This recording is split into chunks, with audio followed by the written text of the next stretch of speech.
Welcome Inside Appalachia. I'm Mason Adams.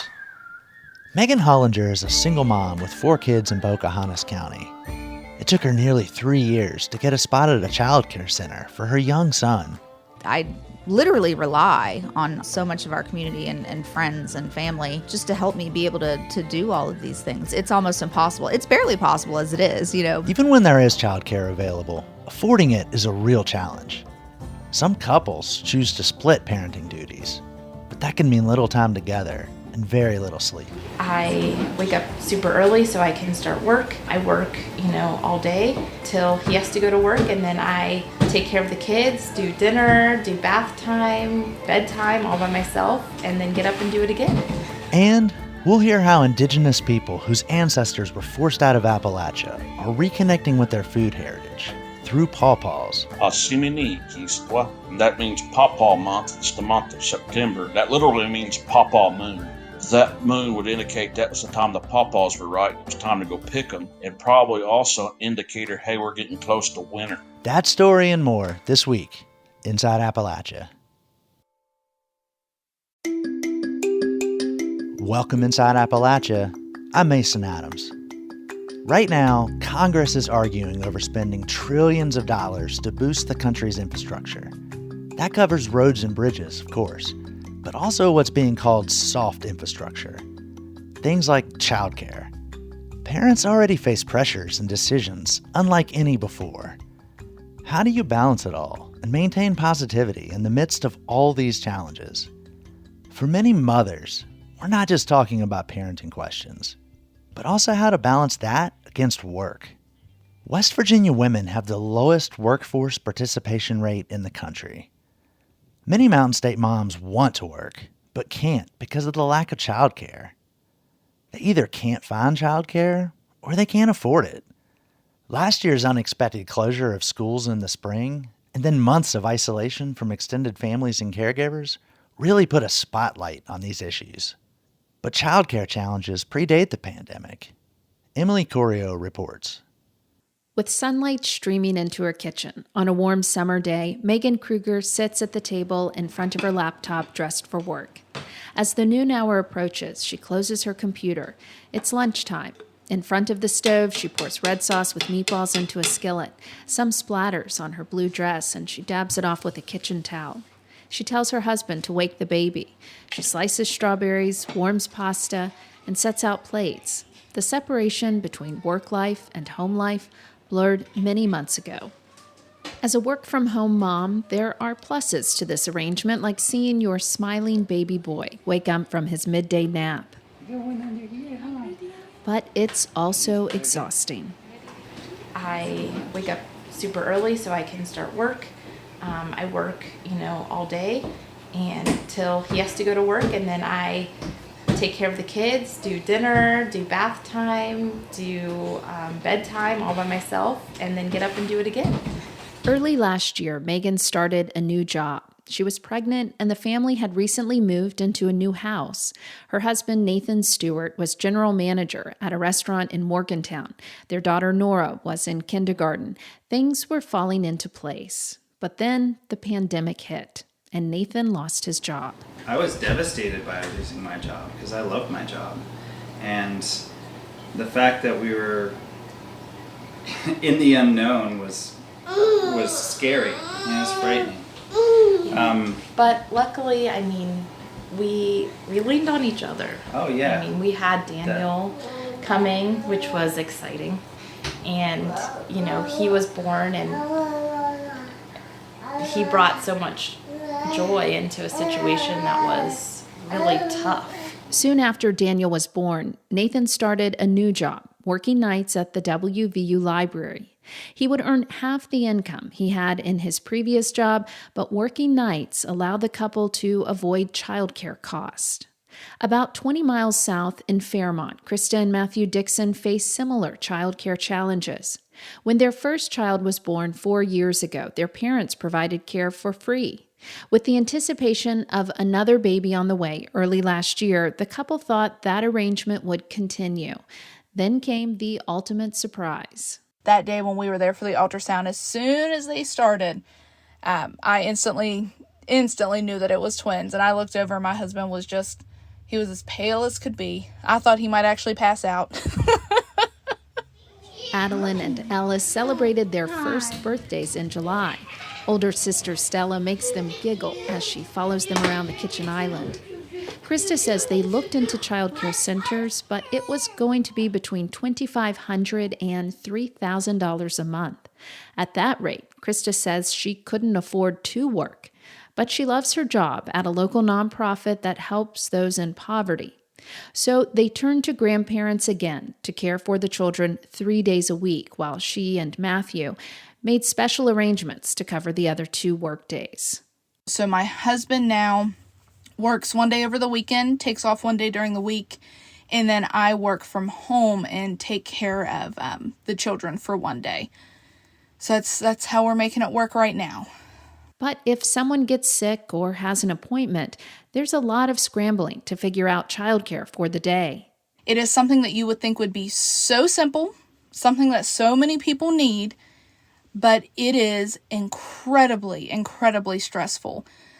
Whether, it's trying to find affordable, safe childcare or even availability of it. It is a major problem. The experiences of the Kruger, Stewart, and Dixon families are familiar to many working parents and to West Virginia University research scholar Priscilla Santos. She's studied and written about early care and education issues in West Virginia for the group West Virginia Women Moving Forward. Santos says many parents are caught in a situation where they don't qualify for subsidies that help pay for childcare, but don't make enough to pay out of pocket. In theory, it creates a disincentive for participation, because why am I going to leave home and spend like a third or a half of what I'm making to pay for childcare and try to survive on the rest?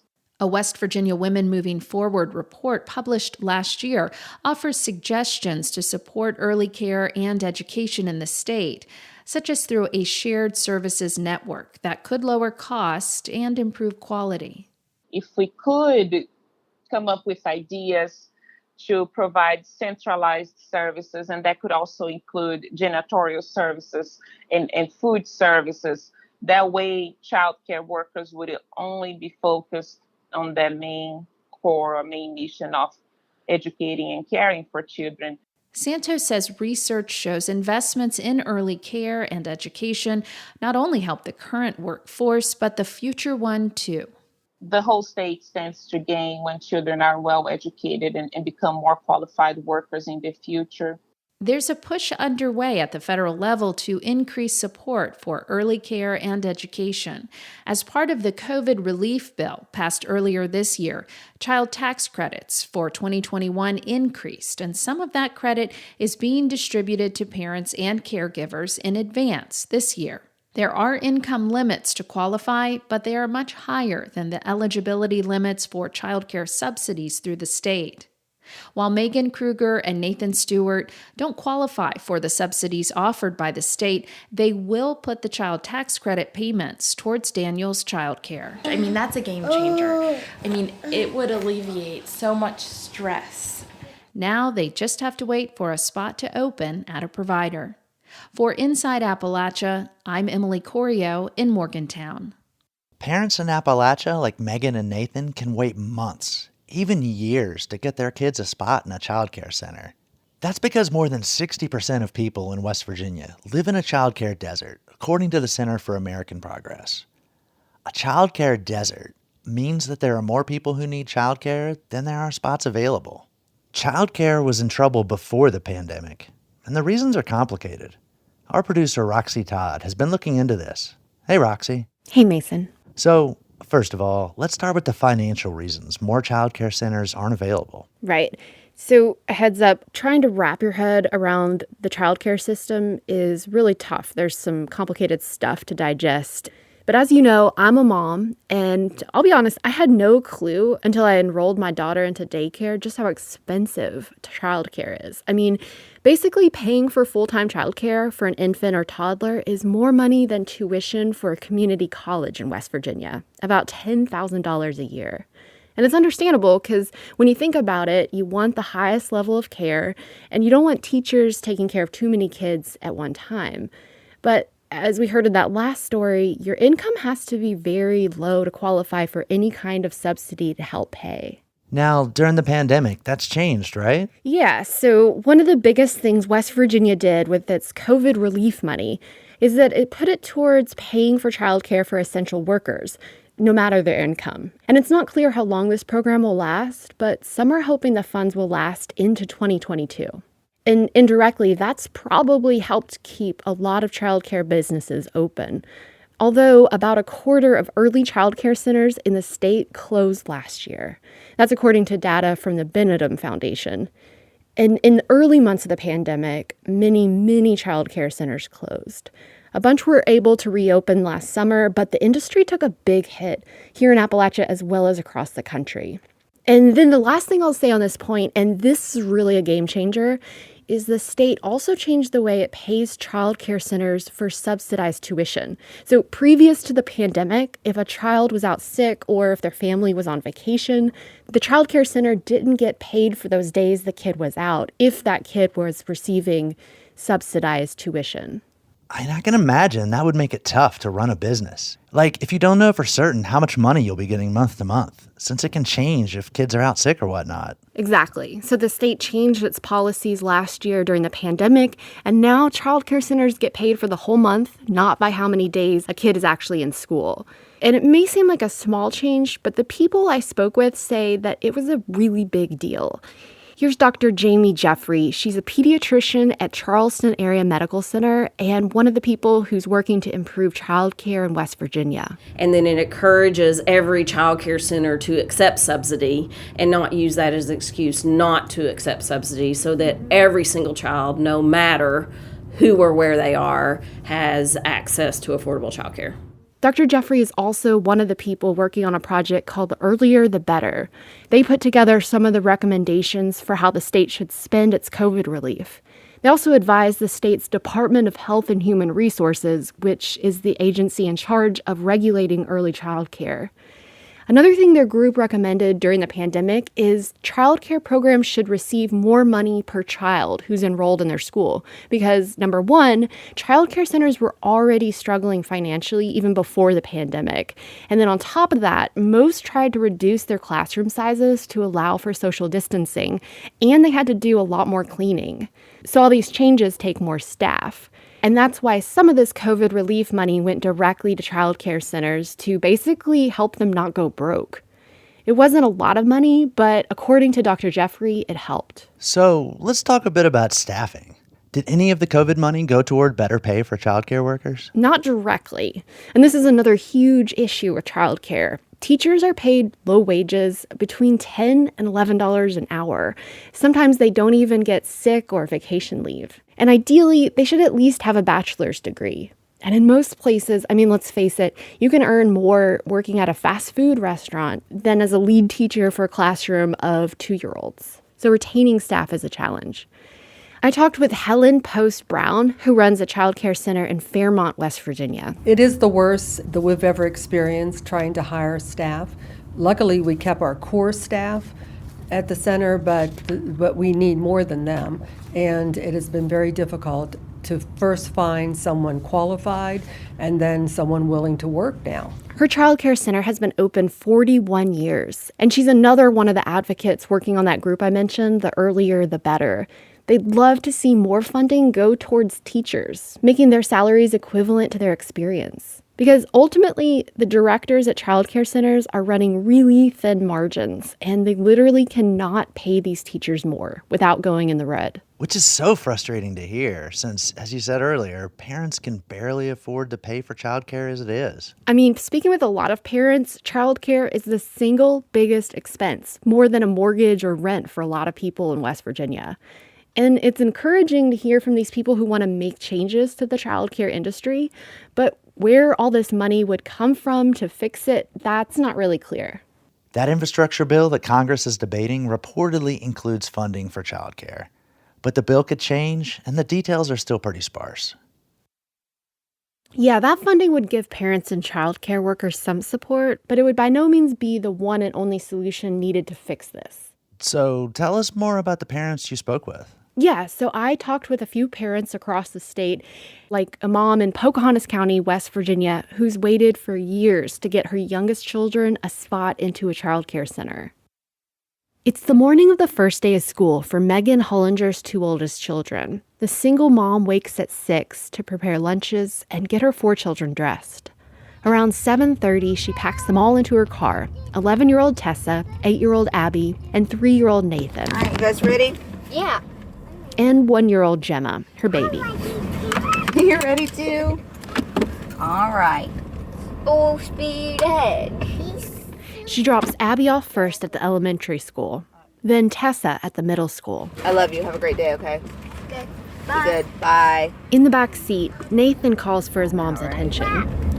What's wrong with your shoes? Keep running. Okay, well, I'll have to fix them when... She arrives at Nathan's childcare center and fixes the shoes.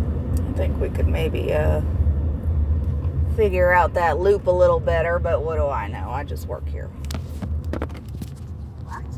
No, I don't really work here. Her last stop before heading into the office is Gemma's babysitter. Her youngest child is on a waiting list to get into childcare. There are only 2 options for a registered childcare program in Megan's County. Pocahontas is a rural, mountainous area in West Virginia. It took nearly 3 years for her son Nathan to get a spot. It's almost impossible to get a child under the age of 2 into a registered center. A year after he first started school, her 3-year-old son Nathan is thriving. He loves it. He loves his teachers. I found out that he really loves to draw and write. So he likes to practice writing letters and things. And he just loves it. It's been really great for him. And to be around kids his age has been really great. She's happy with the level of care he's receiving and hopes her daughter Gemma will be able to get a spot at the same center. But she says she'll take the first available opening, even if it's at a school on the other side of her county. We have lots of childcare deserts, and those are places where there would not be enough available childcare slots for all the children who need them. This is Barbara Gebhardt. She's an expert in early childhood education and a consultant for an initiative to improve childcare in West Virginia. It's most of the rural areas of our state. She and other childcare advocates with the Earlier the Better project are hoping that some of the changes that were implemented during the pandemic can become more permanent. And beyond that, they really want to see early childcare improve in terms of making it more affordable for parents and for childcare workers, and helping figure out how to improve access so families don't have to wait years to get into a childcare center. Gebhardt says that means more people need to open childcare centers in rural communities or expand their businesses to be able to take care of more children. And their group would love to see the state or federal government helping them do that. And also with certain populations where there's just not a lot of childcare, like families with infants and toddlers, or families who work non-traditional hours, which is many of our low-income families that are working shift work. They just need additional options for care in their neighborhood. The Earlier the Better group also wants to see more childcare centers in West Virginia offer better quality education. They want to see staff have more training in topics like early childhood development and ideally bachelor's degrees. They say this would help improve the quality of care for all kids, including children with special needs. In Morgantown, West Virginia, Taryn Moser's second son was having behavioral problems at his childcare center. He was 2. He just had these outbursts, and because the staff was not educated or trained in how to handle his emotions and, these tantrums and these episodes, it turned into 2 to 3 hour tantrums. The childcare center eventually told Moser they couldn't continue to take care of her son. She could have gone through the local school system to try to get him into early preschool. Those programs exist in each county in West Virginia, free for parents who have children with special needs. But she found another childcare center where staff were trained in occupational therapy, and she asked to be put on their waiting list. I knew that this would be the best environment for my son. Once we got him into this facility, he was able to thrive. But it took 16 months before a spot opened up for her son. During that time, she had babysitters and family members help out. But it was a struggle, and at times she considered quitting her job to be able to take care of her son. I didn't want him to be left behind, and every day it was such a challenge, and it was very, very hard for me to leave him every day. I was scared for my son. I wanted to stay home, and I wanted to be with him. Back in Pocahontas County, it's 3 o'clock in the afternoon, time for Megan Hullinger to pick up her 4 kids. Normally, her 2 older kids walk home and spend the afternoon with a babysitter, but today, her sitter has to go to a doctor's appointment, so Megan picks up her children a little early. She says without her family to support her and neighbors who've helped with childcare, she doesn't think she could have kept working while she waits to get her kids into childcare. She picks up her youngest, 1-year-old Gemma, first. On this hot August day, Gemma is singing Jingle Bells. Are you singing Jingle Bells? Then they swing by the elementary school to pick up Abby. Hi! Gemma wraps her arms around her 8-year-old sister. They head out to pick up Nathan next, and then Tessa. Then the family drives back up the mountain to home. For Inside Appalachia, I'm Roxy Todd. Jingle bells, do-do-do, jingle bells, do-do-do.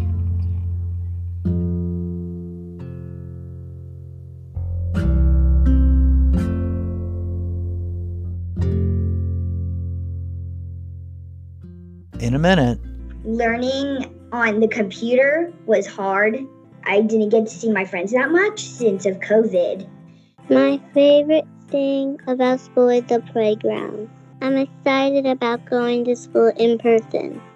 we'll hear from parents and kids. They talk about school during the pandemic and their hopes for this school year. That story and more after the break. You're Inside Appalachia. I'm Mason Adams. We'll be right back.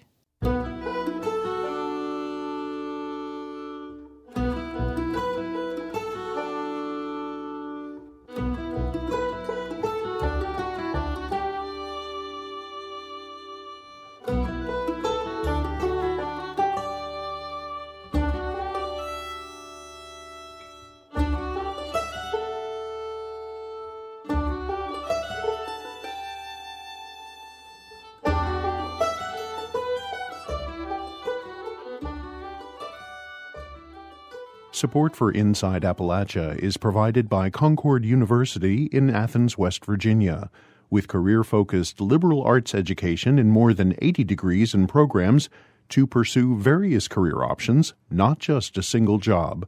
More at concord.edu.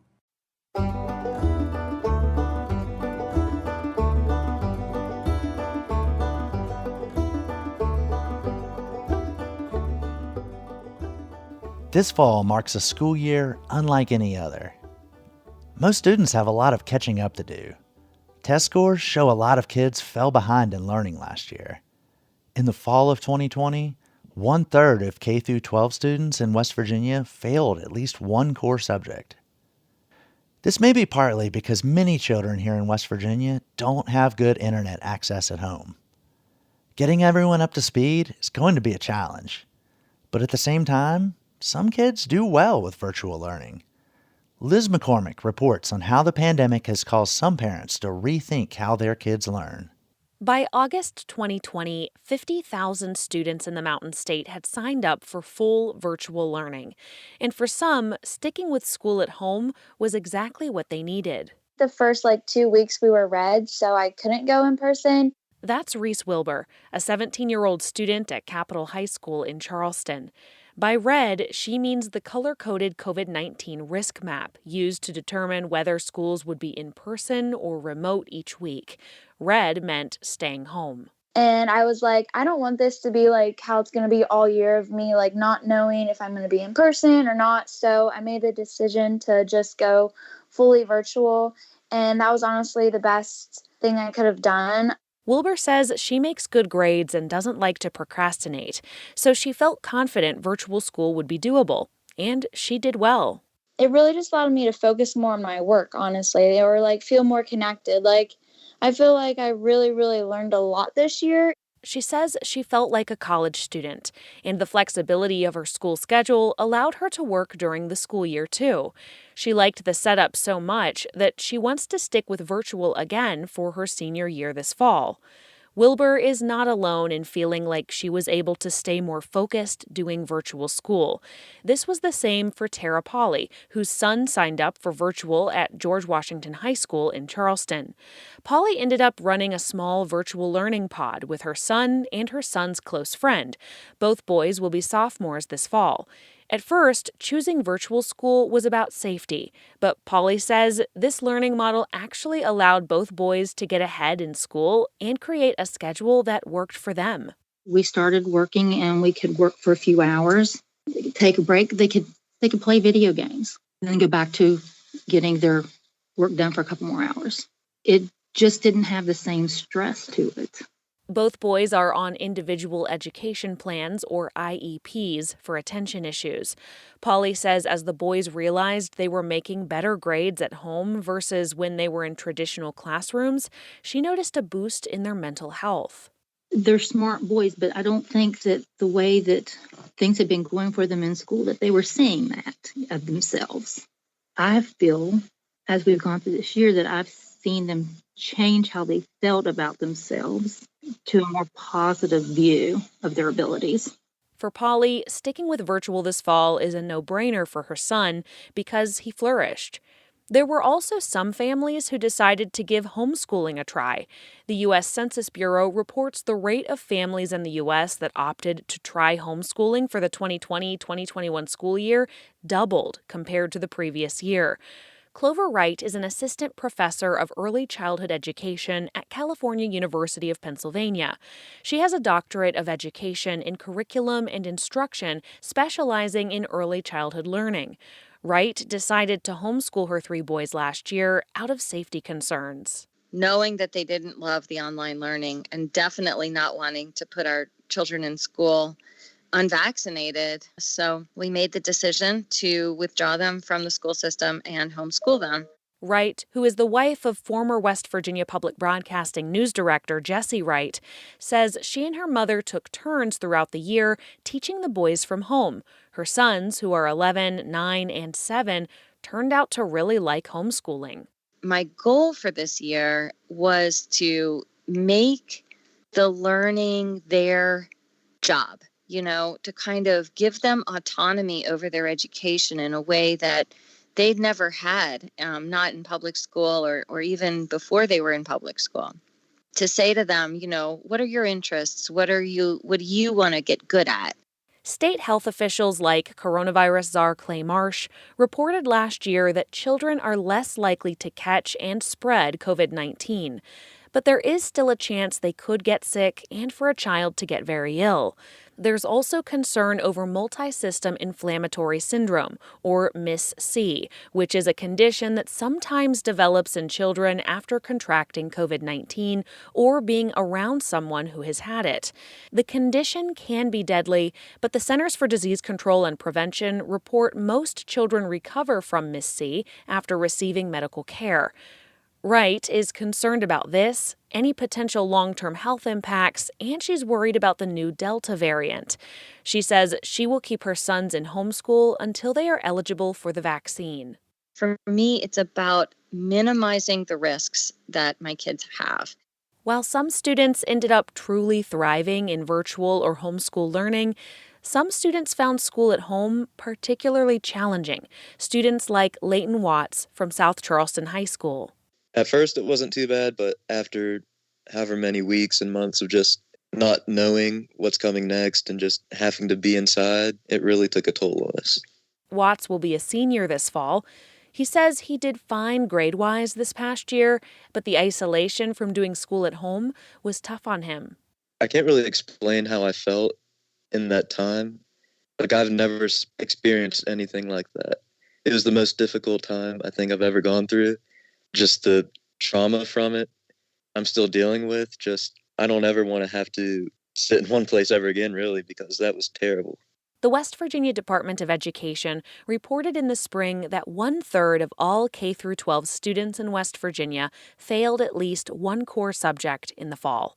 The agency says data for the spring won't be available until August, but the potential gap in learning was so concerning that a major push this summer in West Virginia has been towards summer remediation efforts. For Watts, he says he's thrilled about having a hopefully more normal school year for his senior year. I'm not as worried now as I was at this time last year about the future. And that's a real relief knowing that things are getting back to the way they were. As more people get vaccinated, there is some question about exactly how our new normal will look when it comes to school. Early childhood education expert Clover Wright, who we heard from earlier, says how we educate kids will likely never be the same. And she says that's not a bad thing either. For Inside Appalachia, I'm Liz McCormick in Shepherdstown, West Virginia. You know, when we talk about schools, we often hear from adults. But what about kids? Next, we'll hear from several children who live in the eastern panhandle of West Virginia. They reflected back on the last school year and what they hope and fear for the year ahead.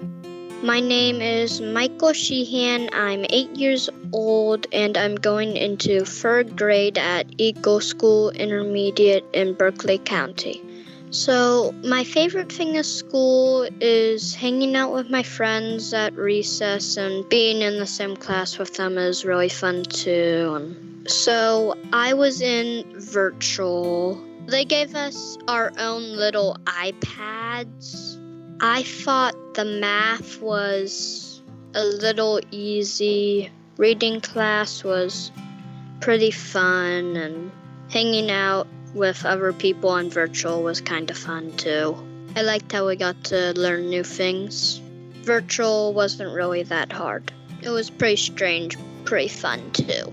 I don't really like masks, but I know that I have to wear one. School rules. And also my mom really wants me wearing one because Sammy, my little brother, he had asthma when he was born. My name is Levi Jones and I am 7. I'm going into 2nd grade at T.A. Lowry. My favorite thing is math. Virtual school was a little hard because sometimes the speaker wouldn't work, and sometimes, like, almost every time my screen went show.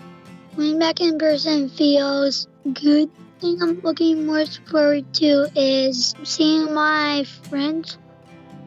My name is Victoria Moley and I'm 5 years old. I'm going to Rockingham School in Martinsburg. I'm going into kindergarten. My favorite thing about school is the playground. My favorite subject is math. I'm excited about going to school in person. I sometimes have to wear a mask and it makes me feel comfortable. My butterfly mask is my favorite mask. My name is London Jones. I am 9 years old, going into 4th grade at T.A. Lowry Elementary, Jefferson County. My favorite thing in school is art. I like art because we get to do fun crafts. I was in virtual last year and art was different because we didn't really do any art on virtual. The thing that I know about the world in COVID is that it's finally coming to back where we need to wear a mask again. People aren't getting vaccinated. I'm tired of wearing masks because people won't get vaccinated.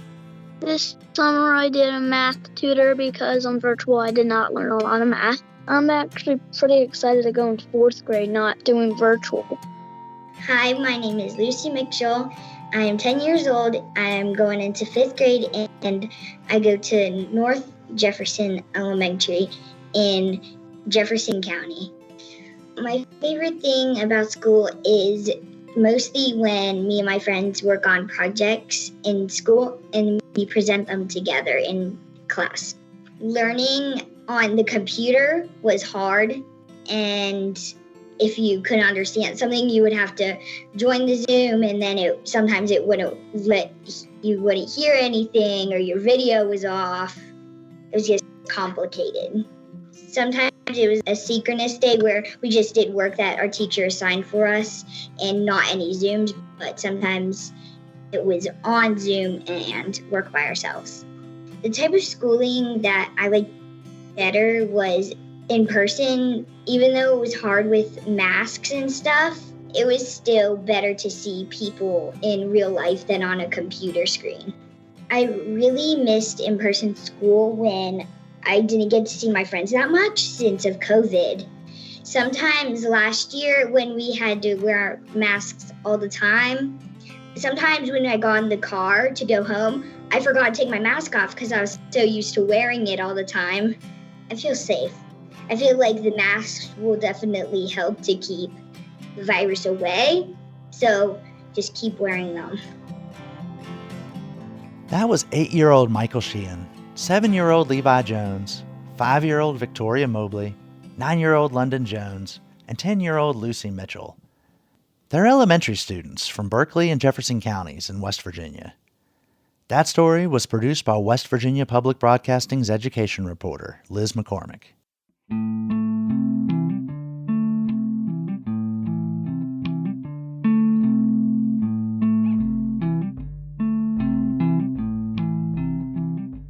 We know that the experiences children have in school affect how their later lives play out.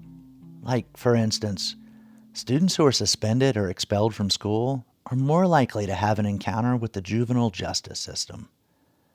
And in fact, West Virginia has one of the country's highest rates of incarcerated children. Even 6 years after sweeping reforms promised to fix the juvenile justice system. What's changed? What hasn't? And why are so many children spending years locked up? Anya Slepian spent this past summer reporting on the juvenile justice system in West Virginia for Mountain State Spotlight. Our producer, Roxy Todd, sat down with Slepian to talk more about what she found. So, Anya, here in West Virginia, we passed pretty substantial reforms to how juvenile justice is supposed to go. Back in 2015, some reforms were passed by the state legislature. But in your reporting, you found that the state really isn't tracking how much these reforms are helping West Virginia children. Is that right? Yes. And so what's really interesting is that one of the major parts of the reforms was supposed to be this oversight committee that was supposed to bring together all of the stakeholders from all of the different branches and agencies that are a part of the justice system. And they were supposed to have a really important role in encouraging data collection, but also doing comprehensive data analysis across all of these different agencies. And that data was really important because it was going to show things like which programs are most effective for keeping kids out of trouble, and how much has the incarceration rate been reduced. And all of those data points are important for not only figuring out what's working, but also what could work better. And so Tessa Upin, who works with Governor Toblin's interagency governmental task force that helps come up with a lot of the recommendations for these reforms, she calls juvenile justice reform a forever process because it's not just about passing laws. It's also about keeping data to see whether or not those laws are working and then changing the laws when what you've done is working or isn't. And so that crucial ingredient that allows one law to become really comprehensive and effective reform, that's missing in the West Virginia system. So this task force was created in 2014. A year later, West Virginia had the highest rate of incarcerating young people in the country. And several years later, West Virginia still has a very high rate and actually the second highest in the country. So what's changed, and are things getting better according to the people you've talked with? So the Office of Juvenile Justice and Delinquency Prevention, which is the national office that keeps track of all of this, they do residential placement census data every 2 years. So the last data that they have is 2019. And from 2015, when the reforms were passed, to 2019, the juvenile incarceration rate in West Virginia has gone down by around 12%, which is good to see. But like you said, West Virginia still has the second highest rate of overall juvenile incarceration. So according to the people that I talked to, a lot of the changes that were the most effective were procedural changes. So things in the courtroom that changed the way that kids were dealt with. So one example of that is that there are two different types of juvenile offenses: status offenses and delinquent offenses. And the difference between them is that a status offense is something that wouldn't be considered a crime if a kid were an adult. So for example, running away or truancy, incorrigibility, which basically means not listening to your parents. These are all status offenses. And before the reforms, there was a shockingly high number of kids who had committed status offenses, which again aren't really crimes if you're an adult, and had been put in residential placement for those status offenses. So kids skipping school, truant kids, were put in residential facilities. And so one of the big changes from the reforms is it changed that. So with only very few exceptions, kids who commit status offenses are no longer put in residential placement facilities. And that's one thing that has reduced the juvenile incarceration rate.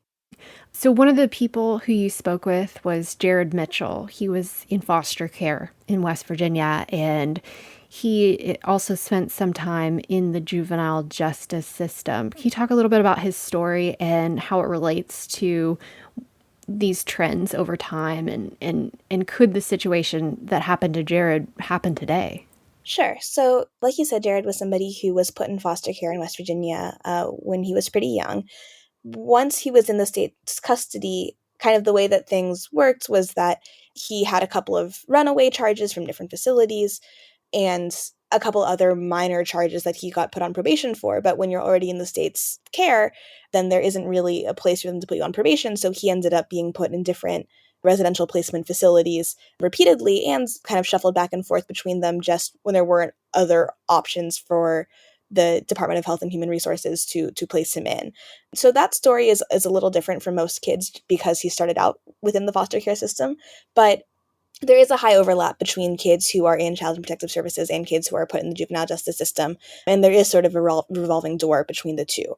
Now, the question of whether what happened to him could happen today, on paper, no. The DHHR, when we reached out to them, says that they have policies that prevent this from happening and that it could not happen. And technically, in the 2015 legislation, they're right that that's not what would happen.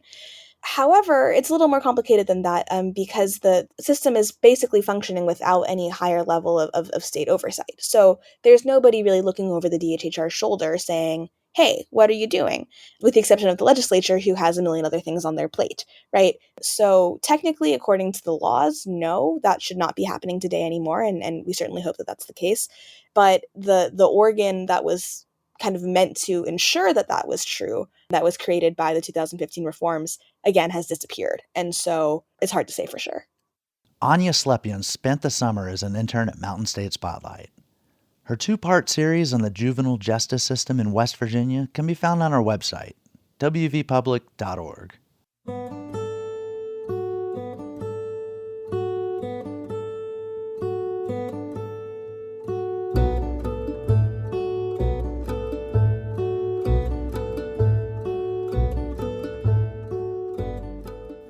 For our final story, let's talk about one of fall's most fantastic treasures, pawpaws.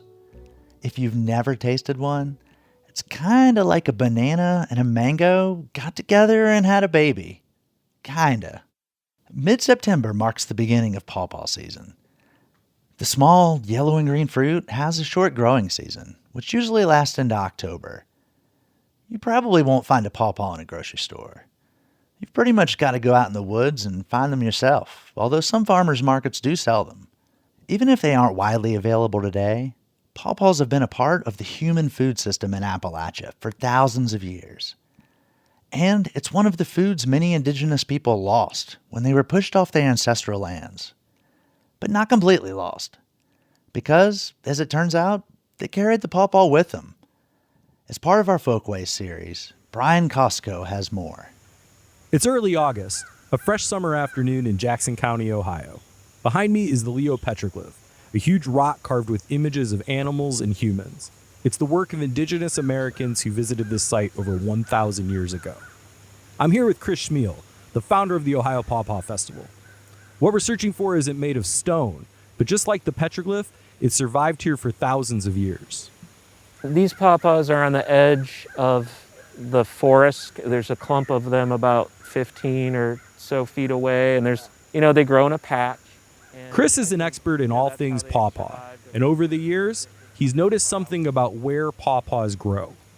It just seems like every one of these ancient sites I hear about or talk about with someone, they mention there's pawpaws everywhere at places like Shawnee Lookout, the Serpent Mound, there's pawpaws there, this place.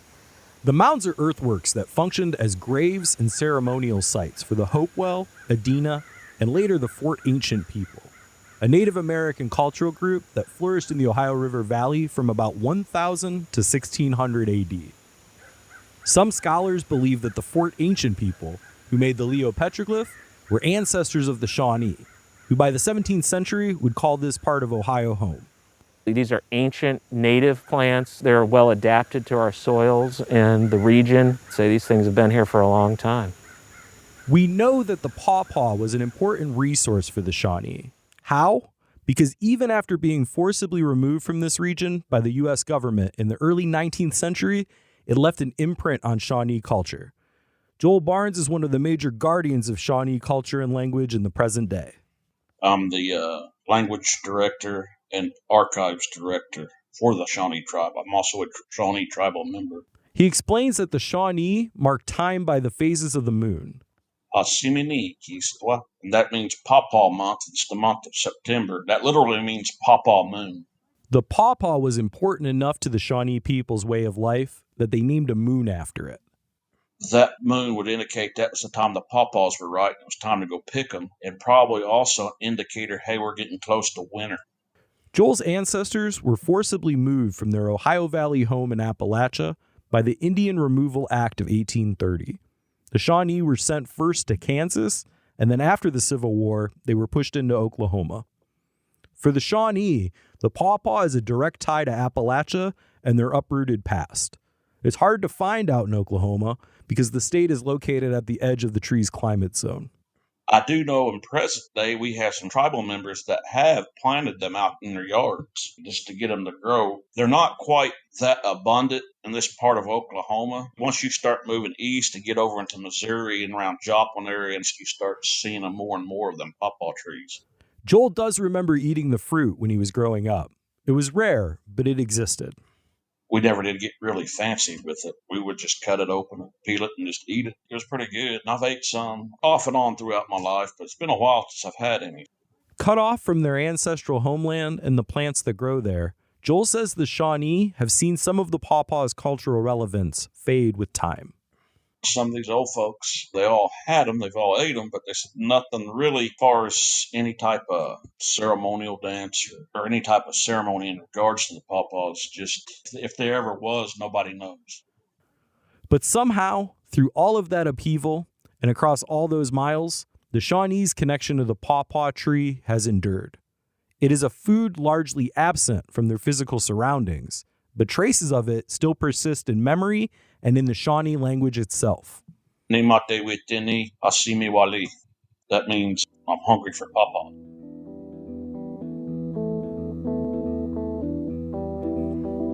Dr. Devin Mahasua has devoted her life to recovering lost knowledge of indigenous foods. She is a professor at the University of Kansas, a citizen of the Choctaw Nation, and also a Chickasaw descendant. Distressed by the lack of knowledge of traditional foodways among her people, Devin has made pawpaw and other pre-contact foods a focus of her research. I have just spent decades taking a look at travelers' reports, people who observed back in the 1700s coming through. Nobody ever mentioned pawpaw. They'd just say this strange fruit. She hasn't found any traditional pawpaw recipes among the Choctaw, who called the Mississippi Valley and southern Appalachia home before they were forced west. She says there's a reason for that. Like a banana, the pawpaw has a short window of ripeness. That meant that it was probably consumed right on the spot, a convenient fast food. They would just wait until this is the time to eat it. They don't store well, and maybe they dried it. It could be that they mixed it with other things, which is what I like to do. Despite the difficulty of obtaining written records, Devin has her own special ways of preparing pawpaw that extend its use. She mashes it, mixes it with berries, cooks it down into a flavorful sauce, and then freezes it. Occasionally, she'll add it to cornbread. And even though they had to forage to find pawpaws, her Choctaw grandparents introduced her to the fruit when she was a child. My grandparents lived in Muskogee, Oklahoma, and they had a massive garden. It was a model of my grandmother's ancestors when they lived in Mississippi. And they had all kinds of trees. They didn't have pawpaws, but they knew where they were. Just like Joel, Devin has childhood memories of pawpaw, even though it was scarce. Her first taste was in her grandmother's kitchen. It was delicious. It was just the most amazing flavor. It was like sort of like a banana mango combo with a hint of a little strawberry. Devin runs a popular Facebook group on indigenous foodways. There's a lot of interest among American Indians in getting reacquainted with the food their ancestors ate, she says. But many are disappearing or not available where they live, like the pawpaw. It's one of these foods where some people will never get a chance to taste it. There are a few pawpaw trees in Kansas where she currently lives, but the fruit tends to be on private property and inaccessible. I just wish people who had them on their property, recognized and appreciated what they have. Devin is attempting to regain access to the food her ancestors ate. 3 years ago, she decided to try and grow pawpaw herself. She's propagating about 50 seeds in containers and eventually hopes to transplant them. It's a long process. I ate the fruit, and then I packed the seeds away, and I put them in the refrigerator. They overwintered. And then I took them out at the end of February and planted them. And nothing happened for months and months. And it wasn't until the end of July that finally one sprouted. It'll be years until they're ready to transplant, and even longer until they bear fruit.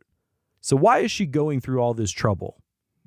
Devin believes that not having access to where your ancestors lived and the foods they ate is a form of historical trauma that needs to be healed. For most tribes, that is where, they believe they were created. It's sacred areas, they're sacred plants, it's where their dead are buried. It's very important that people who are interested in learning their culture and being reconnected to their culture understand what it was that sustained their ancestors. As the pawpaw demonstrates, food touches so many aspects of culture, including language, seasonal life, and cosmological stories. The food teaches us all of these different lessons that expand into every aspect of your life. By bringing these foods and their lessons back into circulation, Devin hopes to address some of the losses her people have sustained. It's easy to take the abundance of pawpaw for granted in the hills of Appalachia. But far away, on the plains of Oklahoma, it's a piece of precious history for those who once called this region home. For Inside Appalachia, I'm Brian Costco in Athens, Ohio. Brian's story is part of our Inside Appalachia Folkways series. Do you know a story we should be telling? Send us an email at insideappalachia@wvpublic.org. I'm Mason Adams. Until next time, thanks for joining us as we journey throughout Appalachia. Our theme music is by Matt Jackford. Other music this week was provided by Blue Dot Sessions, Jake Sheps, and Dinosaur Burps. Roxy Todd is our producer. Jade Arthurholtz is our associate producer. Our executive producer is Andrea Billups. Kelly Libby is our editor. Our audio mixer is Patrick Stevens. Caitlin Tan and Xander Alloy also help produce this episode. You can find us on Twitter @InAppalachia. You can also send us an email to insideappalachia@wvpublic.org. Visit wvpublic.org/InsideAppalachia to sign up for the Inside Appalachia newsletter. There, you can also subscribe or download all of our stories. Or look for Inside Appalachia wherever you get your podcasts. Inside Appalachia is a production of West Virginia Public Broadcasting.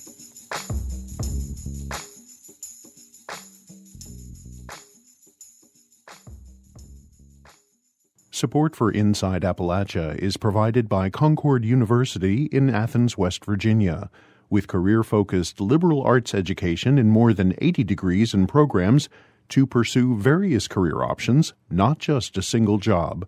More at concord.edu.